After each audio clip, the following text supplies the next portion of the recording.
Si tu prends E, un K-espace vectoriel F et G, deux sous-espaces de E tels que la dimension de F plus la dimension de G est strictement supérieure à la dimension de E, alors F va rencontrer G, c'est-à-dire que leur intersection va être non nulle.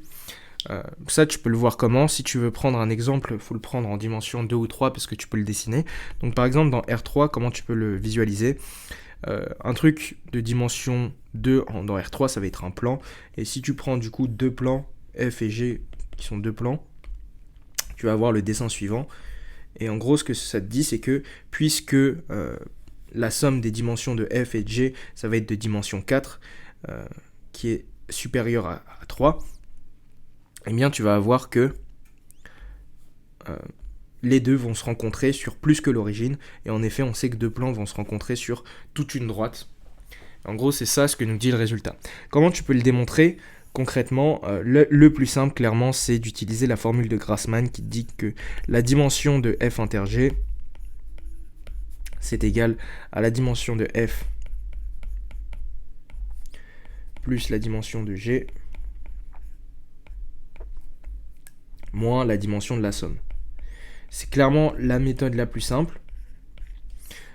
Ensuite, tu injectes la dimension de E là-dedans, et puis tu trouves que la dimension de F inter G est strictement supérieure à 0.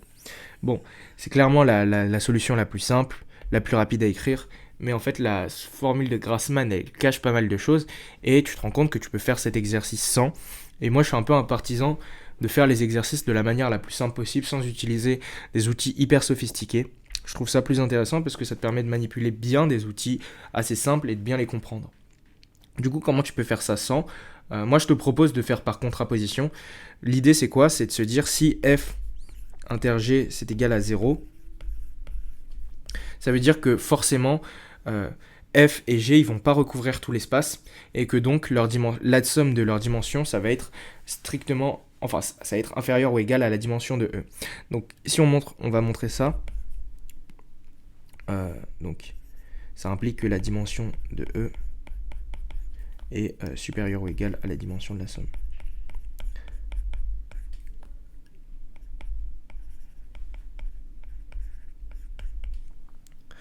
Bon, on monte ça, et ça pose pas de souci, parce qu'on va juste utiliser les définitions de ce qu'est une base, ce que c'est que une concaténation de base, une famille libre, etc.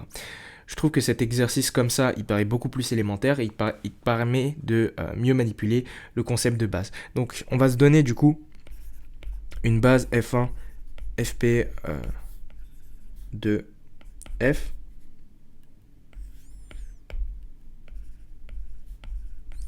et d'un autre côté, on va prendre G1, GQ, une base de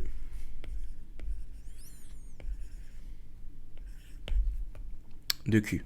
Bon bah là c'est bien clair que puisque ce sont des bases, ce sont des familles libres, et si tu concatènes les deux, c'est-à-dire que si tu prends F1 jusqu'à FP, que tu mets juste bout à bout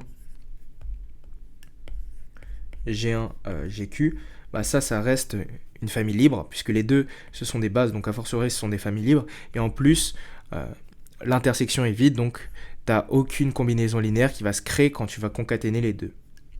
Donc est une famille libre.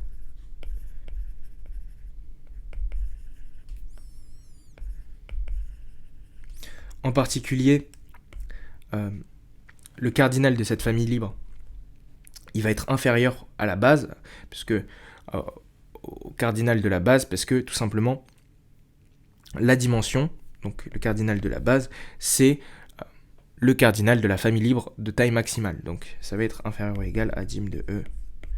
Si on prend Q plus P. Ça, c'est juste par définition.